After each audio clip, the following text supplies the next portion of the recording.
اس بیابان کے اندر، اس مشقت کے اندر انہوں نے میرے گھر کے چکر بھی لگائے ہیں، اور پھر میدان عرفات کے اندر انہوں نے وقوف بھی کیا ہے اور مجھ سے دعائیں بھی مانگی ہیں۔ تو آج میں تم سب کو اے فرشتوں گواہ بنا کر کہتا ہوں کہ جس نے مجھے یہاں پہ آ کے یاد کر لیا اور مجھ سے جو بھی دعائیں مانگی ہیں، آج کے دن میں ساری دعاؤں کو قبول کرتا ہوں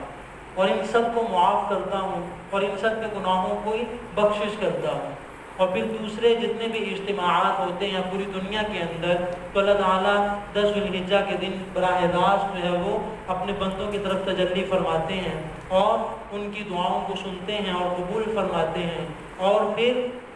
جب وہ عیدگاہ سے رخصت ہوتے ہیں تو اس حال میں رخصت ہوتے ہیں کہ ان کے پچھلے گناہ معاف ہو چکے ہوتے ہیں اور ان کی زندگی ایسے ہوتی ہے کہ آج ماں کے پیٹ سے وہ نکلے ہیں اور ان کے اللہ تعالیٰ نے باقی سارے گناہوں کو معاف کر دیا ہے۔ تو یہ عید کا دن مسلمانوں کے لیے دو طرح سے خوشی کا دن ہے۔ ایک تو یہ کہ حج کی عبادت مکمل ہوتی ہے، اس کے شکرانے کے طور پر یہ عید کی ادائیگی کی جاتی ہے، اور دوسرا یہ کہ مسلمانوں کی اس دن عام بخشش کا اعلان ہوتا ہے اور مسلمان جو ہے اپنی بخشش کی خوشی میں اس خوشی کا اظہار کرتے ہیں اور اللہ تعالیٰ سے اپنے لیے اور اپنے اہل خانہ کے لیے دعائیں کرتے ہیں تو ان کی دعاؤں کو سنا جاتا ہے۔ اور پھر جو اس دن کا ایک خاص عمل ہے جو پورے سال میں کبھی بھی نہیں ہو سکتا، اور وہ ہے قربانی کا۔ قربانی کا عمل ویسے تو پورا سال اللہ کے نام پر جانور ذبح بھی کیا جا سکتا ہے اور صدقہ بھی دیا جا سکتا ہے، لیکن اس کو قربانی نہیں کہا جا سکتا۔ قربانی صرف اور صرف انہی 3 ایام کے اندر ہوتی ہے، 10 ذو الحجہ کو، 11 ذو الحجہ کو اور 12 ذو الحجہ کو۔ ان 3 دنوں کے اندر جو ہے وہ قربانی ہو سکتی ہے۔ ان کے علاوہ جو ہے وہ پورے سال میں جانور ذبح کیا جائے، 2 نہیں 4 ذبح کیے جائیں، تب بھی اس کو قربانی نہیں کہہ سکتے۔ قربانی صرف ایک ایسی عبادت ہے جو ان 3 ایام کے ساتھ مخصوص ہے، اور اللہ کے نبی صلی اللہ علیہ وسلم نے ارشاد فرمایا کہ جب 10 ذو الحجہ کا دن ہوتا ہے تو اللہ تعالیٰ کی طرف سے اعلان ہوتا ہے کہ جس نے بھی اس آج کے دن قربانی کی ہے اس سے بڑھ کر کوئی اور محبوب عمل اللہ تعالیٰ کی بارگاہ میں پیش نہیں کیا جا سکتا۔ یعنی کہ قربانی کا عمل ان دنوں کے اندر سب سے زیادہ فضیلت والا عمل ہے۔ ما عمل آدمی من عمل یوم النحر احب الی اللہ من احراق الدم، کہ کوئی بھی آدمی کسی بھی طرح کا بھی عمل کر لے لیکن وہ ان دنوں میں قربانی سے بڑھ کر اللہ کے ہاں محبوب نہیں ہو سکتا۔ دیکھو نماز انسان سارا سال پڑھ سکتا ہے، زکوٰۃ جو ہے وہ سال کے کسی بھی حصے میں دے سکتا ہے، رمضان کے روزے ہیں وہ رمضان کے مہینے میں رکھے جائیں گے، لیکن یہ قربانی ایک ایسی عبادت ہے کہ جو ان 3 دنوں کے اندر ہو سکتی ہے۔ 3 دن کے علاوہ جو ہے 13 کو بھی اگر کوئی شخص چاہے کہ میں قربانی کروں تو وہ قربانی اللہ کے ہاں قبول نہیں ہوگی۔ ہاں صدقہ قبول ہو جائے گا، لیکن وہ کہیں گے جی ایسے میں نے 10 ذو الحجہ کے دن قربانی کا ثواب مجھے ملنا تھا، اب 13 کو بھی مجھے اتنا ہی ثواب ملے، تو وہ ثواب اس کو نہیں ملے گا۔ صدقہ کرنے کا ثواب تو مل جائے گا، لیکن جو قربانی کا عمل تھا اس کے اوپر جو اللہ تعالیٰ کی طرف سے فضیلت احادیث کے اندر وارد ہوئی ہے وہ اس کو حاصل نہیں ہوگی۔ اور اللہ کے نبی صلی اللہ علیہ وسلم نے ارشاد فرمایا کہ قیامت کے دن یہ شخص جو قربانی کرنے والا ہے یہ اپنے جانور کے سینگوں کے ساتھ اور اس کے کھروں کے ساتھ اور اس کے بالوں کے ساتھ اللہ کی بارگاہ میں حاضر ہوگا۔ اور صحابہ نے پوچھا یا رسول اللہ یہ قربانی کیا چیز ہے؟ تو آپ نے فرمایا سنت ابیکم ابراہیم، یہ تمہارے باپ ابراہیم علیہ السلام کی سنت ہے، اور اللہ تعالیٰ نے اس کو پوری امت کے اندر جاری فرما دیا۔ اس کے اوپر اجر کیا ملے گا، ثواب کیا ملے گا؟ تو اللہ کے نبی نے ارشاد فرمایا بِكُلِّ شَعْرَةٍ حَسَنَةٌ، کہ قربانی کے جتنے بال ہیں ہر بال کے بدلے ایک نیکی ملے گی۔ تو وہ ان بالوں کو کوئی شمار کر سکتا ہے؟ 1 2 3 4 5 6 7 8 9 10 کبھی بھی شمار نہیں کر سکتا۔ تو بِكُلِّ شَعْرَةٍ حَسَنَةٌ، ہر بال کے بدلے اللہ تعالیٰ کی طرف سے اس کو ایک نیکی ملتی ہے۔ اور پھر قیامت کے دن یہی قربانی کے جانور جو ہیں وہ اللہ تعالیٰ کے ہاں انسان کے لیے سفارشی ہوں گے۔ اور نبی کریم صلی اللہ علیہ وسلم نے ارشاد فرمایا کہ قربانی کا جو خون ہے، جانور کا خون، وہ زمین میں ابھی گرتا نہیں ہے کہ اللہ کی بارگاہ میں وہ قربانی قبول ہو چکی ہوتی ہے۔ لہذا فطیبوا بہا نفسا، کہ خوش دلی کے ساتھ قربانی کیا کرو، اور اس قربانی کی جو اصل روح ہے اس کو سمجھنے کی ضرورت ہے کہ انسان صرف اور صرف جانور کی قربانی کرنا اللہ کے ہاں مقصود نہیں ہے کہ صرف جانور کو قربان کر دو اور قربانی کا حق ادا ہو گیا۔ قربانی کا اصل مقصد یہ ہے کہ انسان اللہ کے نام پر اپنی ساری خواہشات کو چھوڑ کر اللہ کے حکم، سال کی عمر میں اللہ تعالیٰ نے بیٹا عطا فرمایا، اور پھر حکم آ گیا جب وہ 13 سال کے ہو گئے کہ اب اس بیٹے کو اللہ کے نام پر ذبح کر دو،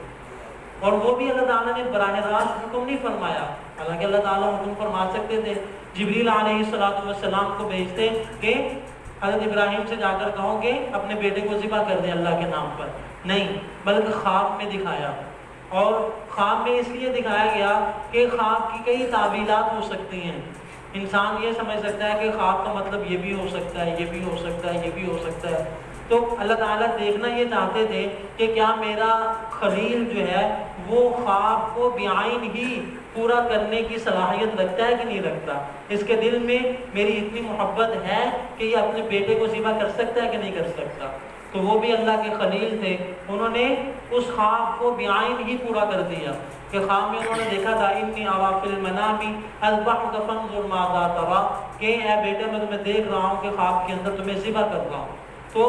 اصل حقیقت کے اندر بھی یہی ہوا کہ انہوں نے اپنے بیٹے کی آنکھوں پر پٹی باندھی اور ان کے پیشانی کے بالوں کو پکڑا اور یوں آسمان کی طرف جو ہے وہ اپنا جو ہے وہ سر بلند کیا، اور ایک ہاتھ میں چھری ہے اور ایک گھٹنا جو ہے وہ بیٹے کی کمر پر ہے، اور چھری جو ہے وہ نیچے سے چلا رہے ہیں اور کہہ رہے ہیں کہ یا اللہ، اس آپ کی محبت سے بڑھ کر اور آپ کے حکم سے بڑھ کر کسی چیز کی اہمیت میری نظر میں نہیں ہے۔ تو یہ جذبہ اللہ تعالیٰ ہر مسلمان کے دل کے اندر پیدا کرنا چاہتے ہیں کہ جب اللہ کا حکم آ جائے تو پھر وہاں پر نہ بیوی کی پرواہ ہونی چاہیے، نہ بچوں کی پرواہ ہونی چاہیے، نہ اپنی جاب کی پرواہ ہونی چاہیے، نہ کاروبار کی پرواہ ہونی چاہیے، وہاں پر صرف اور صرف اللہ کے حکم کو پورا کرنا، یہ اصل قربانی ہے۔ کہ صرف اور صرف جانور قربان کر دینا یہ قربانی کا مقصد نہیں ہے، مقصد یہ ہے کہ جانور کو قربان کرنے کے ساتھ ساتھ اپنی خواہشات پر بھی چھری چلائی جائے اور اللہ کے حکم کے مطابق جو ہے وہ زندگی گزاری جائے۔ اور جو شخص اس فلسفے کو سمجھ گیا وہ حقیقتاً کامیاب ہو گیا، اور حقیقی معنی میں اس کو عید کی خوشی حاصل ہوگی کہ اللہ تعالیٰ کی طرف سے جب اعلان ہوگا کہ وہ کون ہے کہ جس نے اللہ کے نام پر اپنی خواہشات کے اوپر چھری چلائی تھی، تو قیامت کے دن پھر اللہ تعالیٰ اس کو اپنے عرش کا سایہ عطا فرمائے گا، جہاں پر کوئی سایہ نہیں ہوگا وہاں پر اللہ تعالیٰ کے عرش کا سایہ ہوگا۔ تو اس روح کو سمجھ کر اور اس مقصد کو سمجھ کر قربانی کرنا، تو اس سے جو ہے وہ قربانی کا عظیم الشان ثواب جو ہے وہ اللہ تعالیٰ مسلمان کے نامہ اعمال میں جمع فرماتے ہیں۔ تو اس مقصد کو ذہن میں رکھتے ہوئے قربانیاں کرنا، اور اگر کوئی شخص جو ہے وہ مال کی تنگی کی وجہ سے قربانی نہیں کر پاتا، یا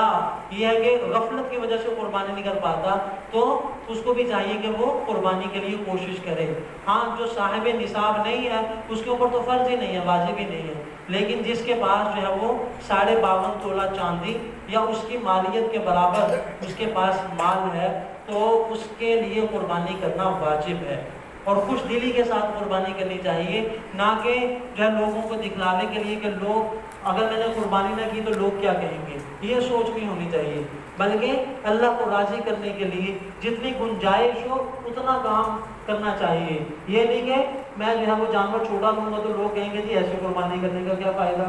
یا جو ہے وہ اگر میں قربانی بالکل نہیں کروں گا تو لوگ کیا کہیں گے جی اتنا مالدار ہو کے قربانی نہیں کر رہا۔ تو یہ دونوں نیتیں غلط ہیں، بلکہ جتنی انسان کے اندر استطاعت ہے، جتنی اس کے پاس رقم موجود ہے، جتنے کی وہ آسانی سے اللہ تعالیٰ کو خوش کرنے کے لیے کام کر سکتا ہے اتنا کر لیں۔ اللہ تعالیٰ جو ہے وہ حجم کو نہیں دیکھتے کہ اتنا بڑا جانور قربان کیا، اللہ تعالیٰ انسان کی نیت کو دیکھتے ہیں کہ کس جذبے کے ساتھ اس نے قربانی کی۔ تو اللہ کے نبی صلی اللہ علیہ وسلم نے ارشاد فرمایا کہ اگر ایک کھجور اللہ کے راستے میں وہ صدقے دل کے ساتھ اور اخلاص کے ساتھ جو ہے وہ اللہ کے راستے میں صدقہ کرتا ہے تو اللہ تعالیٰ قیامت کے دن اس کا جو احد پہاڑ کے برابر اس کا اجر عطا فرمائیں گے۔